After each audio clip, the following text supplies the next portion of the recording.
On Christmas morning, my daughter asked, "Did Santa forget me?" My sister mocked her and said, "Santa only brings gifts to the real family." Everyone found it hilarious. I didn't.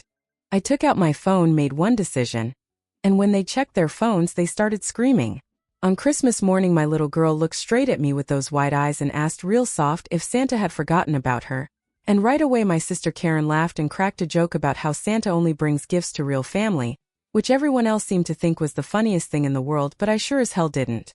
I quietly pulled out my phone, made a single decision with a few taps, and when they later checked their own phones, that house filled up with screaming I'll never be able to forget. Especially the look on Emma's face that morning as she sat on the floor in her reindeer pajamas with her hands folded neatly in her lap, silently watching while the other kids tore through their presents with shrieks and excitement. My niece got a brand new bike, my nephew was grinning ear to ear holding up a Nintendo Switch. Wrapping paper was flying everywhere, and yet the space in front of Emma stayed empty. She didn't cry or complain or make a scene, she just watched, her eyes moving from cousin to cousin, from the mountain of gifts under the tree back to the bare spot in front of her, until she finally looked up at me and asked if Santa had maybe forgotten her, like she didn't want to sound upset. My mind froze and I couldn't find the words, and that's when Karen laughed again, loud and fake and exaggerated, waving her hand like it was a punchline and repeating that Santa only brings presents for real family. I stared at her, thinking for a second that maybe I'd heard her wrong, but then I noticed my mom smiling and my dad chuckling, and Karen's husband even slapped hands with my brother-in-law like it was some big joke, and that's when I realized nobody was shocked because they were all in on it. This wasn't an accident or a misunderstanding, it was planned, and Karen had talked my parents into leaving Emma completely out of the gift exchange. No presents, no stocking, not even a cheap candy cane with her name on it, all because Emma is adopted. She came into my life 3 years ago when I brought her home on my own, no partner and no big announcement, and she was 5 years old then, and ever since that day Karen had been making little comments about her not being real blood or a real cousin, and I'd always swallowed it to keep the peace, telling myself my sister was just bitter or miserable. But this crossed a line because this wasn't petty, it was cruel. I stood up without saying a word, walked down the hallway, opened the airline app on my phone and calmly canceled 6 tickets. No yelling, no drama, just done.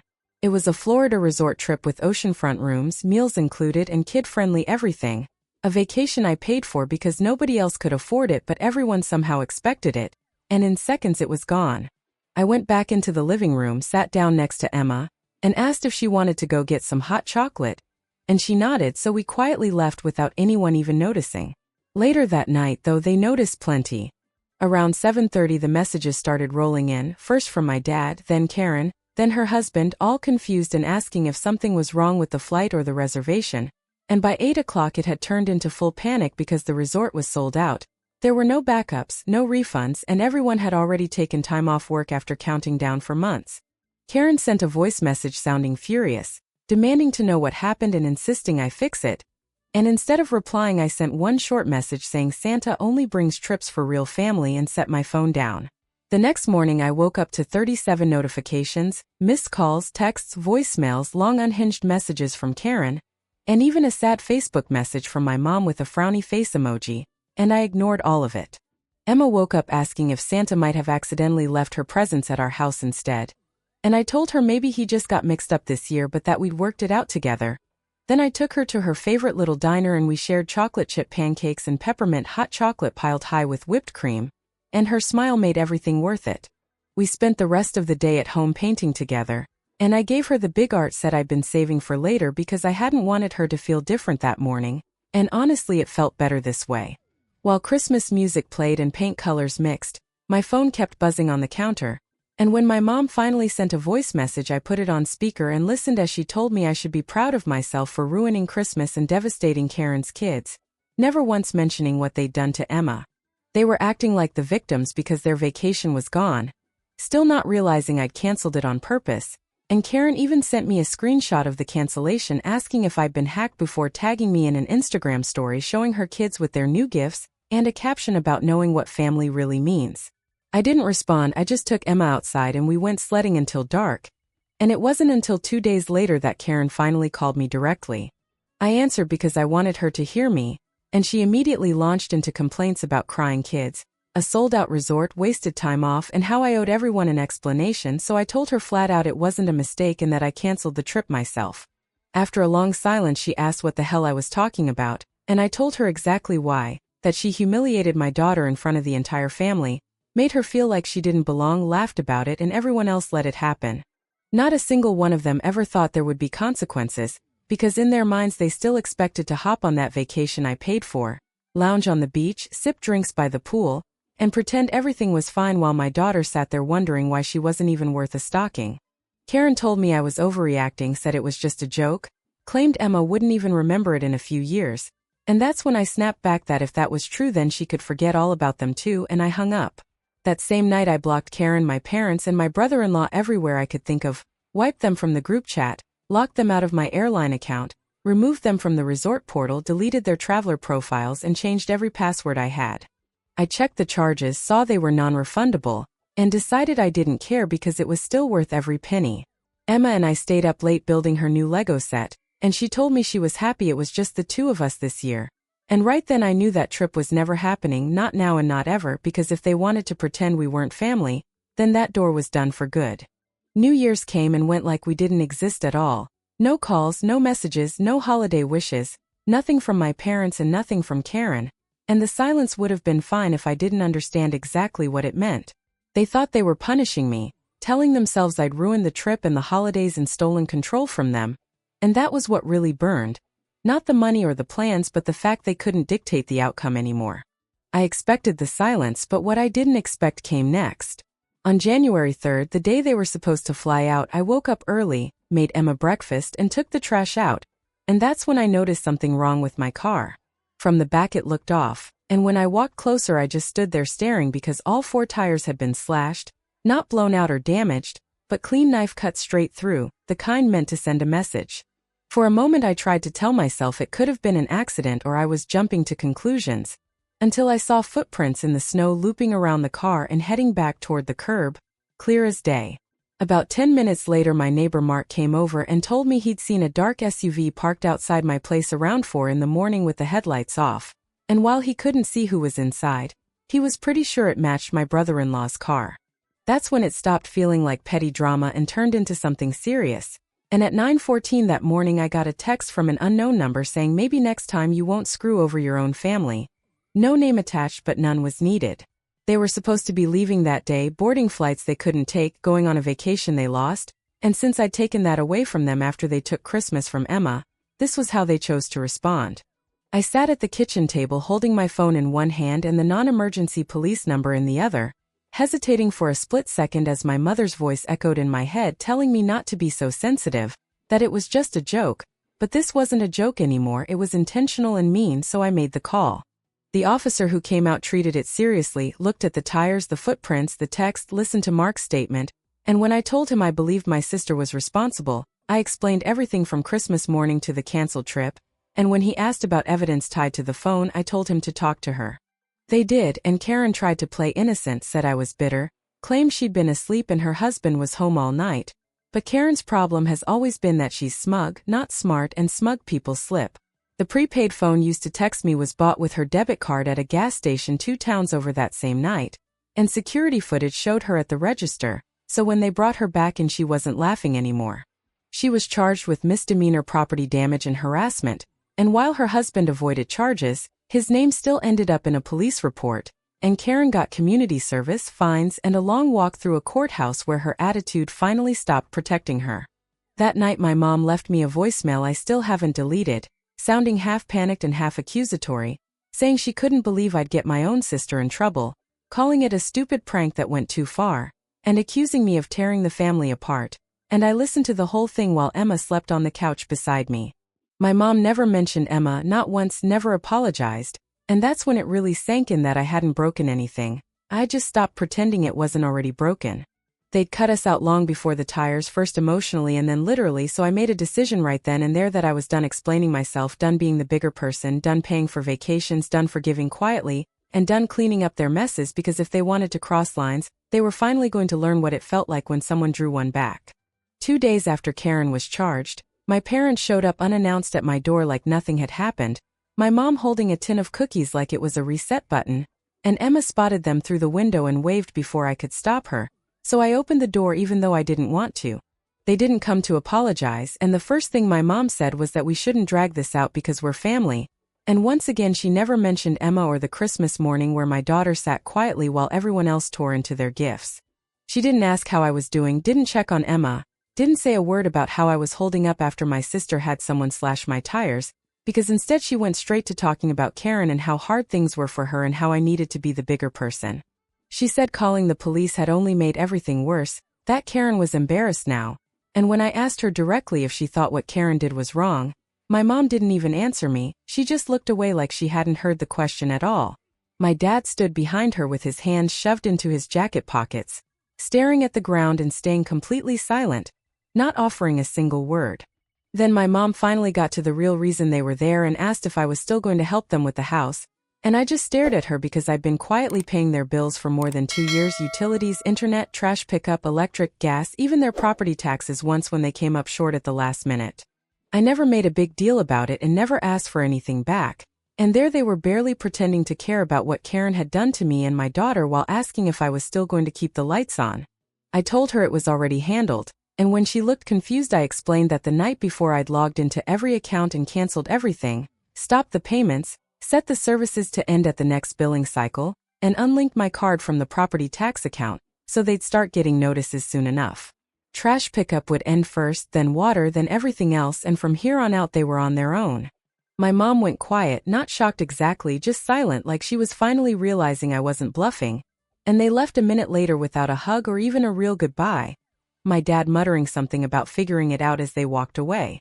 I figured that would be the end of it, but the next day I got a call that caught me off guard from a woman named Kendra at the resort, who said someone had contacted them pretending to be me, and tried to reinstate the reservation I'd canceled. And when the card didn't go through they tried switching the booking into Karen's name while claiming I had approved it. They even used my rewards account, and Kendra said it didn't feel right, so she flagged everything and called me directly. I told her to freeze the account and send it straight to legal, because Karen hadn't just tried to rebook the trip, she tried to steal it and hoped to push it through before I noticed, maybe counting on guilt or pressure to make me go along with it later.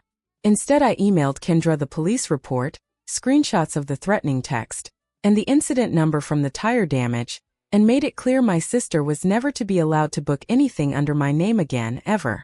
I never heard from Karen after that, but I didn't need to because I knew that phone call had blown up whatever plan she thought she had.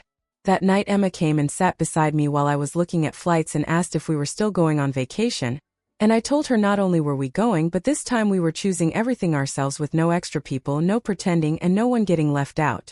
She grinned and asked if we could get a room with an ocean view and eat pancakes at night, and I told her absolutely because that's what real family does. We don't exclude, we don't lie, and we sure as hell don't slash tires over a trip we didn't even pay for. The real shock wasn't what they did to me, it was that they honestly thought I'd still come crawling back and keep footing the bill, even though I'd already paid more than enough. By mid-January the silence shifted into something heavier, with no calls, no apologies, no attempts to talk, just this tense empty space that felt like a group chat. No one wanted to leave, but no one wanted to speak in either. Emma and I had already booked our trip by then, 10 days at an oceanfront place, flights paid with points, and I even upgraded the room just because I could, letting her pick the destination as long as it had a lazy river and pink umbrellas. Around that time my Aunt Diane started filling me in on what was happening behind the scenes, starting with Karen's court mess, because her misdemeanor hearing was set and a short article popped up in the local paper with a bland headline about a property damage charge. But the photo told the real story, Karen trying to hide her face outside the courthouse like someone who just realized the world didn't revolve around her. What really burned was that the article mentioned the victim was a family member, and tied it to a dispute over a canceled holiday trip, which made it easy for people to connect the dots, especially since Karen had spent weeks around town complaining about losing her vacation. Diane said my mom lost it when she saw the article, not because Karen had done something wrong, but because people knew, and things only went downhill from there when the gas company shut off their service for non-payment after I canceled the autopay and they didn't catch up. My mom posted on Facebook asking for a handyman to check the furnace, but Diane called me laughing and said there was nothing wrong with it, they just didn't have heat. After that the internet went out and my dad called Diane asking to borrow $100 so he could watch the playoffs, saying I was being difficult when she asked why I wasn't paying anymore, And Diane forwarded the whole exchange to me with a message at the bottom that said let them freeze. And then came the part nobody saw coming. One night an email came in from the resort, and it wasn't some automated message but a personal note from Kendra, the same woman I'd spoken to before, letting me know that Karen had actually shown up there in person with her husband trying to grab a last-minute room. She brought printed copies of my old itinerary and claimed she had permission to stay under my reservation. But Kendra recognized the situation immediately and shut it down, telling them they'd already been blacklisted after the previous incident. Apparently Karen completely lost it in the lobby, yelling at the staff and going on about how family should always come first until security had to escort her out, and she never even made it past the front desk. So while Emma and I were at home packing sunscreen and flip-flops, they were standing in a parking lot outside a luxury beach resort with no room, no reservation and no vacation, being walked out by hotel security. That was the moment I realized I didn't even feel angry anymore, or smug, or vindicated. I just felt finished. I've learned that karma doesn't rush, but when it finally shows up it doesn't knock politely, it walks right in and settles down like it owns the place. For years I'd been the one quietly holding everything together, the holidays, the trips, the bills, the favors, all because I thought that's what family meant, and then they showed me exactly how they saw me and how they saw Emma. They left her out, lied to her, laughed at her, and when I stood up for her they slashed my tires and assumed I'd come crawling back once they got uncomfortable and bored and missed their beach drinks, but instead all they ended up with was each other, which is exactly what they wanted, so they can have it. When our plane took off I didn't look back once, and Emma sat there with her strawberry print sun hat pulled low, her face pressed to the window, watching the clouds drift by like it was the most magical thing she'd ever seen. She didn't know it, but I'd spent days triple-checking every confirmation and reservation because this was our first real vacation, just the two of us, and I didn't want a single thing to go wrong. When we landed the air felt warm and salty and soft, the kind of weather you forget you've been missing until it wraps around you, and the resort turned out to be even better than the photos. I splurged on a suite with an ocean-facing balcony, something I never would have done before when I was paying for 6 other people, but this time it was just for us, and Emma immediately claimed her side of the bed, threw on her swimsuit, and asked if we could hit the pool before we even unpacked. So we did, and every morning started with room service, banana pancakes and fruit smoothies, and every night ended with us curled up on the balcony watching the sun sink into the ocean, and it was quiet and gentle and exactly what we needed. Back home though, things were falling apart, and Aunt Diane kept me in the loop not to stir drama but because she was done with it all too. She told me Karen's husband finally packed a bag and left, moving in with his brother after one argument too many, and Karen had been spiraling ever since the resort fiasco, blaming everyone but herself until he decided he needed space from the chaos. Then came the icing on the cake when my parents let their property taxes go unpaid long enough to rack up penalties, with the notice arriving right as their power was about to be shut off, and Diane said my mom had a full breakdown on the phone crying that I was really doing this to them, like I hadn't been covering their utilities, groceries, trash, heat, and internet for years while they watched my daughter get frozen out of Christmas. Diane didn't sugarcoat it and told her flat out that she'd pushed me out and didn't get to cry about the consequences now. After that Diane and I talked more, and when she asked how the trip was going I sent her a picture of Emma in her floaties holding a virgin piña colada and laughing so hard she had tears in her eyes, and Diane replied that Emma would remember this, not the hurt but this moment, and that stuck with me because she was right. Emma will remember that I chose her, that we left, that we had pancakes at night and ocean air and peace, that when the people who were supposed to love her didn't, I did, loudly and without apology, and she'll remember that I didn't force her back into a house full of people who hurt her and expected smiles in return. On our last night we sat on the balcony with the sky painted pink and soft, and Emma asked if we could come back again next year, and I told her we could go anywhere she wanted, and after thinking for a second she said maybe we could bring Aunt Diane because she's not fake, which made me smile because out of the wreckage of losing most of my family I'd found something better. The quiet honesty of a smaller circle with someone who showed up and didn't make excuses. We got home 2 days ago and I unpacked slowly, checked every account, and made sure nothing had slipped through the cracks, no surprise payments, no automatic drafts, nothing left to clean up, and Karen still hasn't reached out, neither have my parents, which I expected because their version of family was built on conditions on who pays, who gives, and who stays quiet. Mine isn't, mine is midnight pancakes and pink hats and peace, and it's just me and Emma and we're doing just fine. Then a few weeks after we got home something unexpected happened, the good kind of unexpected, when I got a call from the school district that I assumed was about paperwork or scheduling until the woman asked if I had a moment to talk about Emma. She explained that one of Emma's teachers had nominated her for a district-wide art showcase because while we were on vacation, Emma had painted a picture she titled Me and My Mom at the Ocean and brought it to school on her first day back, telling her teacher it came from the best week ever. I hadn't even known she'd submitted it, but she was selected as one of 10 kids in the entire district to be featured in a spring gallery downtown, with her painting framed and displayed at a public exhibit, and they invited both of us to opening night. I held it together on the phone, but after I hung up I cried, not just from pride but because after everything, the silence, the exclusion, the threats, and the damage, Emma's light was still shining brighter than ever. I'm okay, we're okay, and now a piece of that quiet healing beach trip that changed everything is going to hang on a gallery wall for strangers to see, just a mom and her daughter at the ocean smiling, no one else in the frame, and that feels exactly right.